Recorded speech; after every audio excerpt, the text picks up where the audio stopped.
তারাবি নিয়ে অনেক কথা এখানে শোনা যাবে ডানে বামে, আর আমাদের তো ইস্যু পাগল জাতি মাশাআল্লাহ। তো এগুলো নিয়ে অনেক তর্ক হবে। আমি আমার মতো করে বলে দিচ্ছি, তারাবির নামাজ পড়বেন জামাতে। 1 নাম্বার কিসে? 2 নাম্বার পড়বেন 20 রাকাত। কয় রাকাত? কেউ যদি বলে আমি কম পড়ি, বলবেন সমস্যা নাই, পড়েন, কোনো সমস্যা নাই। কেউ যদি বলে আমি আরো বেশি পড়ছি, পড়েন, কোনো সমস্যা নাই। কোনো সমস্যা? কোনো সমস্যা নাই, পড়ুক। আপনি 20 রাকাত পড়েছেন, কিন্তু কেউ যদি বলে 20 রাকাত বেদাত, তখন সমস্যা আছে। কারণ উসমান রাদিয়াল্লাহু আনহু যদি 2 আযান দিতে পারেন, আমার দিতে কোনো আপত্তি নাই, আমার দিলে কোনো গুনাহ, আমি বেদাতি হব। যদি আমি বেদাতি হয়ে যাই, তাহলে উসমান রাদিয়াল্লাহু আনহুকেও বেদাতি বলতে হবে, নাউজুবিল্লাহ। এটাও বাংলাদেশের মানুষ বলেছে, নাউজুবিল্লাহ, আস্তাগফিরুল্লাহ। সাহাবীও বেদাত করছেন, নাউজুবিল্লাহ। এগুলো থেকে দূরে থাকবেন, বুঝবেন, মুহাক্কিক আলেম চিনতে হবে আপনাদেরকে। আর উমর ইবনে খাত্তাব যদি নিজে 20 রাকাত পড়ে থাকেন জামাতে, আমার পড়তে কোনো আপত্তি ব্যাস। আপনি যদি কম পড়েন, কোনো সমস্যা নাই, পড়তে পারেন। আপনি যদি বলেন আমি আরো বেশি পড়ি, কোনো সমস্যা নাই, পড়তে পারেন। আরেকটা বিষয় করবেন, খতমে তারাবি, খতমে কোরআন পড়বেন। কি পড়বেন? কোরআনটা খতম করবেন। রমাদান মাসে ফরজের সাথে সুন্নত আর নফলে অনেক বেশি পাবন হওয়ার চেষ্টা করবেন। খাস করে রমাদান মাসে কিয়ামুল লাইল এবং তারাবির কোনোভাবে যেন ছুটে না যায়। অনেকে মনে করেন যে তারাবি পড়লে রাত্রে আবার ওঠা যাবে কি যাবে না? যাবে। তারাবির নামাজ আপনি প্রথম রাত্রে পড়লে শেষ রাত্রে আবার নামাজ পড়তে পারবেন ইনশাআল্লাহ, কোনো সমস্যা নেই। বরং ওটা আরো ভালো। ওই সময় আল্লাহ রাব্বুল আলামিন আহ্বান করতে থাকেন, কে আছো চাইবা আমার কাছে আমি দিব, কে আছো আমাকে ডাকবা আমি ডাকে সাড়া দিব, কে আছো আমার কাছে ইস্তেগফার করবো আমি ক্ষমা করব। প্রথম রাত্রেও তারাবি পড়বেন ইনশাআল্লাহ, শেষ রাত্রেও চেষ্টা করবেন অন্তত 2-4-6 রাকাত হলো নামাজ পড়ার। আল্লাহ পাক তৌফিক দান করুন। তো তারাবি নিয়ে অনেক কথা এখানে শোনা যাবে ডানে বামে, আর আমাদের তো ইস্যু পাগল জাতি মাশাআল্লাহ। আমরা কি পাগল জাতি? ইস্যু পাগল। ওই ফিলিস্তিন ইস্যু এখন নাই, শেষ। তারপরে যে ট্রান্সজেন্ডার গন কেস শেষ। তারপরে শরীফা ঠান্ডা, শিক্ষানীতি ঠান্ডা। এখন ওই যে অনলাইনে ঢুকলেই দেখতেছেন ওই চলতেছে আর কি। হ্যাঁ, 8 টাকা 20 টাকাতে আসবে সামনে, এখনো লঞ্চ করেনি ওরা। কিছু শোনেন, এগুলো বাস্তব অভিজ্ঞতার আলোকে বলছি। কিছু মানুষকে আমাদের সমাজে ছেড়ে দেওয়া হয়েছে, যাতে এরা মুসলমানদেরকে আপোষের গন্ডগোলের মধ্যে ব্যস্ত রাখে। ছেড়ে দেওয়া হয়েছে, এরা পেইড, এদেরকে পেট্রোনাইজ করা হয়, এদের এজেন্ডাই এটা। এরা আপনাকে আমাকে লাগাই দিবে, আমাদেরকে মূল ওই শেকড় থেকে সরাই দিবে, দিয়ে ডালপালায় ব্যস্ত করে রাখবে। এবং এইগুলোতে পিছনে কাজ করতেছে কিছু দাড়ি টুপিওয়ালা মানুষও। কিছু দাড়ি টুপিওয়ালা মানুষেরও এভাবে ওদেরকে কিনে ফেলা হয়েছে, যে তোমাদের কাজই হচ্ছে মুসলমানদের মাঝখানে খালি লাগাই দিবা। দেখেন, একটা অন্যতম মানে মেজর একটা ইস্যু, কাদিয়ানি ইস্যু, একদম চুপ, কোনো কথা নাই। একটা মেজর একটা ইস্যু হচ্ছে ইসাই মুসলিম ইস্যু। সারা বাংলাদেশে ইসাই মুসলিম বানাচ্ছে মানুষকে, একদম চুপ, কোনো কথা নাই। একটা মেজর একটা ইস্যু ফিলিস্তিন ইস্যু, একেবারে মুখে কুলুপ, কোনো কথা নাই। একটা মেজর একটা ইস্যু ট্রান্সজেন্ডার এবং সমকামিতা, এবং এই যে একটা কি বলবো বিতর্কিত শিক্ষানীতি, একদম চুপ, কোনো কথা নাই, কোনো কথা নাই, চুপ। সুদভিত্তিক অর্থনৈতিক সিস্টেম, একদম গোড়ার একটা সমস্যা, একটা কথা নাই। পুরো ভূরাজনৈতিক প্রেক্ষাপটে মুসলমানদের আজকে মেরে কেটে কচু কাটা করে ফেলছে, একদম চুপ, কোনো কথা নাই।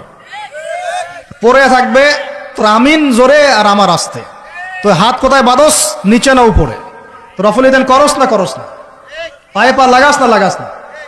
তো ওই জন্য আমাদের একজন বরেণ্য আলেম আছেন, তরুণ ভাই আমাদের, মাশাআল্লাহ, আমরা দোয়া করি আল্লাহ পাক ভাইয়ের নেখায়াত আল্লাহ পাক বরকত দান করেন, লম্বা নেখায়াত দারাজ করেন, সুস্থ রাখেন। ও ভাই বলছে, ভাই আমি তো, এরা তো তর্ক করে আমিন জোরে বলবো না আস্তে বলবো, আমি তো বলি আমি আমিন বলি না।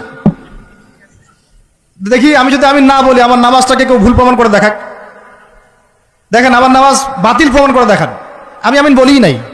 আপনি মারামারি করতেছেন জোরে না আসতে, এটা নিয়ে আমি বলিই নাই, আমার নামাজটাকে বাতিল প্রমাণ করে দেখান ফিকহের উসুল থেকে।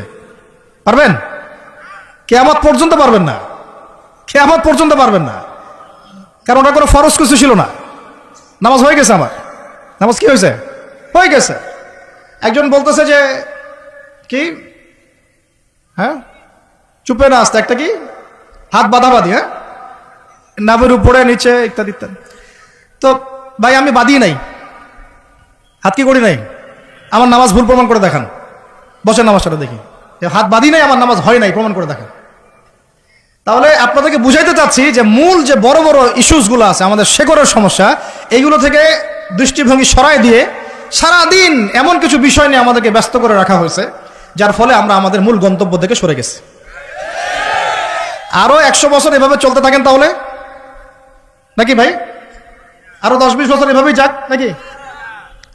চোখ খুলেন ভাই, চোখ খুলেন, চোখ খুলেন, কলবের চোখটা খুলেন, মূল জায়গায় আসেন। মূল জায়গা হচ্ছে আমাদের তাওহীদ, মূল জায়গা আমাদের সুন্নাহ, মূল জায়গা আমাদের নবীর দ্বীনের ইকামত, মূল জায়গা আমাদের নবীর দ্বীনের দাওয়াত এবং এটা প্রতিষ্ঠার জিহাদ। মূল জায়গা হচ্ছে অর্থনীতি সমৃদ্ধ করা, মূল জায়গা হচ্ছে সুদ থেকে আমাদেরকে বের হয়ে আসা, মূল জায়গা হচ্ছে আমাদের দুর্নীতিগুলো কমানো, মূল জায়গা আমাদের শিক্ষানীতিগুলো ঠিক করা। মূল জায়গা কোনগুলা? এগুলো কি আপনাদেরকে বুঝাইতে হবে? আল্লাহ পাক আপনাদেরকে বোঝার তৌফিক দান করেন। আমি তো এগুলো নিয়ে অনেক তর্ক হবে, আমি আমার মতো করে বলে দিচ্ছি। তারাবির নামাজ পড়বেন জামাতে, 1 নাম্বার কিসে? 2 নাম্বার পড়বেন 20 রাকাত। কয় রাকাত? কেউ যদি বলে আমি কম পড়ি, বলবেন সমস্যা নাই, পড়েন, কোনো সমস্যা নাই। কেউ যদি বলে আমি আরো বেশি পড়ছি, পড়েন, কোনো সমস্যা নাই। কোনো সমস্যা? কোনো সমস্যা নাই, পড়ুক। আপনি 20 রাকাত পড়েছেন, কিন্তু কেউ যদি বলে 20 রাকাত বেদাত, তখন সমস্যা আছে। কারণ উসমান রাদিয়াল্লাহু আনহু যদি 2 আযান দিতে পারেন, আমার দিতে কোনো আপত্তি নাই, আমার দিলে কোনো গুনাহ, আমি বেদাতি হব। যদি আমি বেদাতি হয়ে যাই, তাহলে উসমান রাদিয়াল্লাহু আনহুকেও বেদাতি বলতে হবে, নাউজুবিল্লাহ। এটাও বাংলাদেশের মানুষ বলেছে, নাউজুবিল্লাহ, আস্তাগফিরুল্লাহ।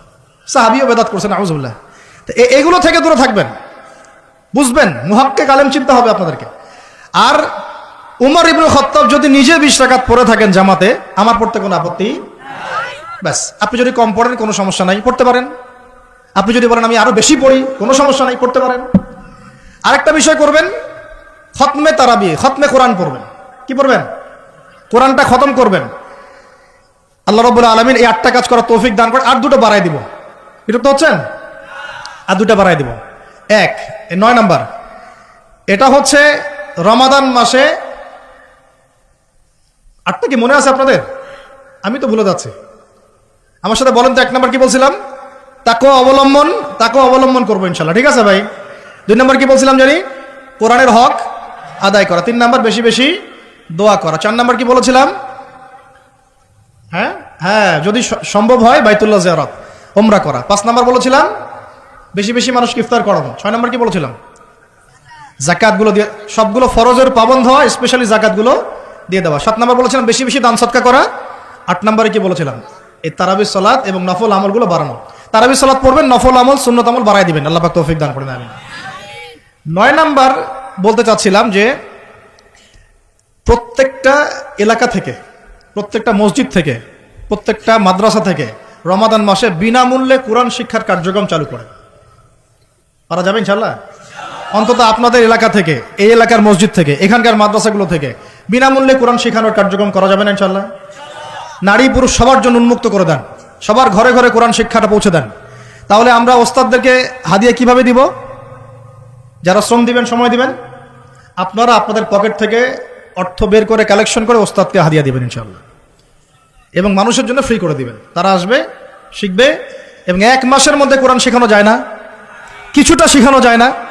ওই অতটুকু শিখুক, আল্লাহ পাক ওই ওসিলায় যদি কবুল করেন, তাতেও তো ইনশাআল্লাহ আগামী দিনে তার জন্য কল্যাণকর হতে পারে। আল্লাহ পাক আমাদের সবাইকে এই কথাগুলো বোঝার তৌফিক দান করেন। এবং 10 নাম্বার এবং সর্বশেষ কাজ হচ্ছে, রমাদান মাসে আমরা আমাদের বিগত জিন্দেগির যত গুনাহ, এগুলোর জন্য যেমন ইস্তেগফার করব, এবং সারা জীবন আল্লাহ পাকের সমস্ত কবিরা এবং কাবায়ের ফাওয়াহিশ এগুলো থেকে দূরে থাকব, এই মর্মে একটা দৃঢ় প্রত্যয় আমরা ব্যক্ত করব ইনশাআল্লাহ। আগের গুনার জন্য তওবা করব, এবং আগামী পুরো জিন্দেগি যেন গুনাহমুক্ত জীবনযাপন করতে পারি, এই চেষ্টা আমরা অব্যাহত রাখবো ইনশাআল্লাহ। আল্লাহ রাব্বুল আলামিন এইভাবে রমাদানকে সাজানোর তৌফিক আমাদেরকে দান করেন। আমরা দোয়া করি আল্লাহ পাক যেন আমাদের সবাইকে রমাদানে সুস্থ রাখেন, নিরাপদে রাখেন, এবং সুস্থতার সাথে, নেক হায়াতের সাথে, উদ্দীপনার সাথে, উৎসাহের সাথে রমাদান মাসের এই শ্রমগুলো রাখার তৌফিক দান করেন।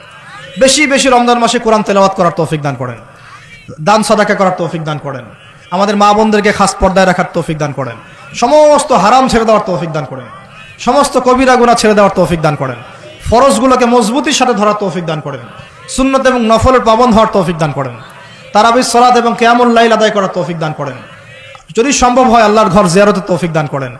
আমাদের এই ভিডিওটি যদি আপনার ভালো লেগে থাকে, তাহলে ভিডিওতে একটি লাইক দিতে পারেন এবং আপনার প্রিয়জনদের সাথে শেয়ার করতে পারেন। এবং এইরকম আরও ভিডিও পেতে আমাদের ইউটিউব চ্যানেলটি সাবস্ক্রাইব করে পাশে থাকা বেল আইকনটি অন করে দিন।